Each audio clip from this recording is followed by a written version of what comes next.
Hi everyone. Today I'm going to be discussing a book that changed my life, that improved how I perceive dating, drastically different. And it is written by a marriage counselor, a male marriage counselor who had been counseling for 20 years. And what he found out was that with all the married couples that he met, it was like the same story, different song. Essentially, the men came in with around the same 5 needs, and the women came in with around the same 5 needs, and they were unhappy because their partner was not meeting their needs.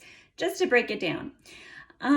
So I really believe in this book. I post about it every year and on my Facebook just to get people to try to read it. So I thought I would do a video on it.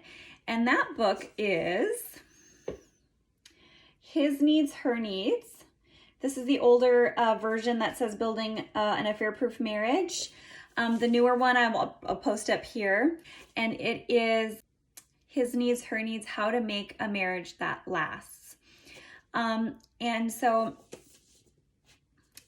I think the most important thing in this book is really just talking about how the opposite sex thinks. It's about learning about the opposite sex and the motivations as to why people get into a relationship.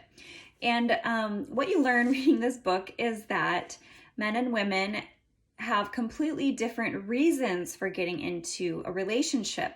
And a lot of times we give what we want because that's what we understand. We think the other partner wants what we want.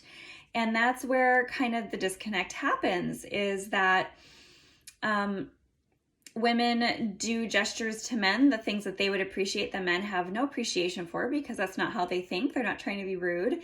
And women have no appreciation for what men try to give them that they want because that's not how women think, and they're not trying to be rude.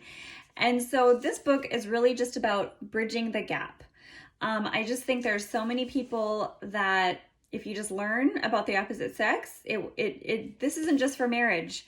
This is for anyone who has hit puberty. Like if you have a kid who has hit puberty, probably 15 or 16 years old at least, they need to read at least the first chapter about the first thing the opposite sex can't do without, because it will completely change your perspective. And so I know we have men and women on this channel. I'm going to sometimes direct my speech towards the women, sometimes direct it towards the men. And this is really just a brief overview. I'm really just going to kind of go over just a couple of things without getting too deep, okay? So it says the first thing she can't do without: affection. And you could also bundle that with romance. And for a guy, the first thing he can't do without: sexual fulfillment. Now, those are kind of the more outstanding and basic things that the opposite sex is looking for. I can't really get into this book, obviously, because it's an entire book and it would take me like hours to talk about the whole thing. So you just have to get the book. You can get the book or get it on audio and listen to it and read it, you guys. And if you think you know everything, just see if you don't, okay? Just see if you learn something reading this. Because I had no idea that men were sexual like that. I mean, and if you're a guy, you're like, are you kidding? Are you crazy? How could you not be sexually focused when getting into relationships? So, and then also just talking from a Christian perspective, because I'm a Christian, and I just think the Church of Christ has like the same amount of divorces that non-Christians have. And so if we're so different, why is this happening?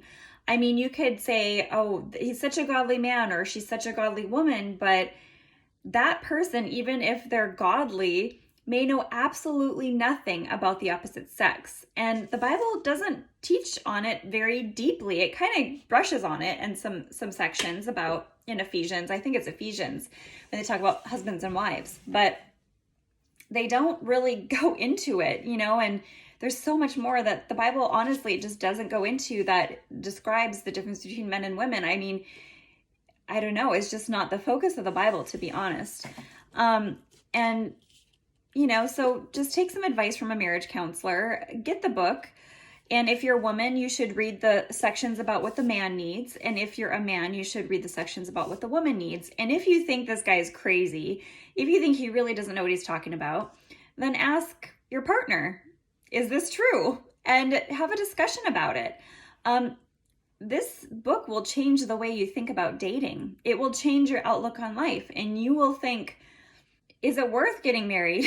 If this is what I'm going to have to do, because marriage is about service. It's not about just only getting what you want.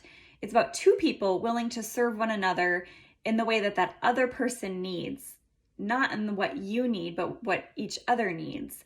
And that is what true love is, right? Understanding one another and truly giving to that person what they need.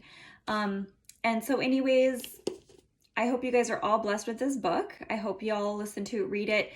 If you have any opinions or comments or questions about the book, feel free to write in the comment section below.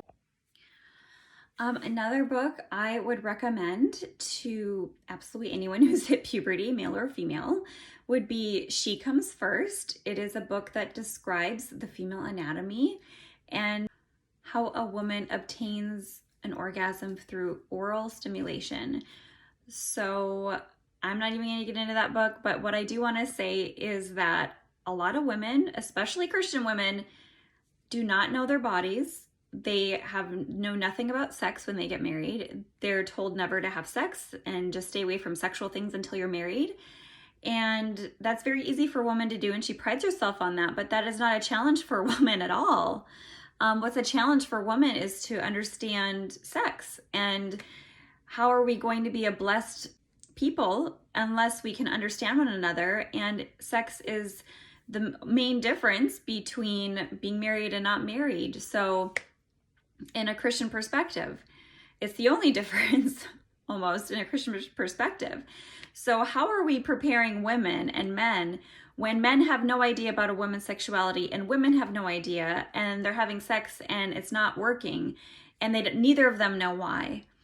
And so as Christians, we should have the most blessed marriages.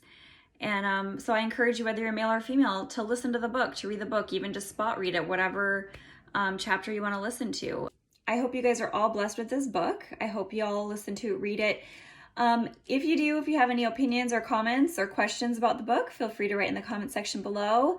And also just feel free to like and subscribe this. Take a look at some of my other videos. I have a lot of topics about things I've learned in life and just information on various different topics just to enhance your life and make it better. Thank you for listening today, guys. I hope you enjoyed it. Until next time, bye.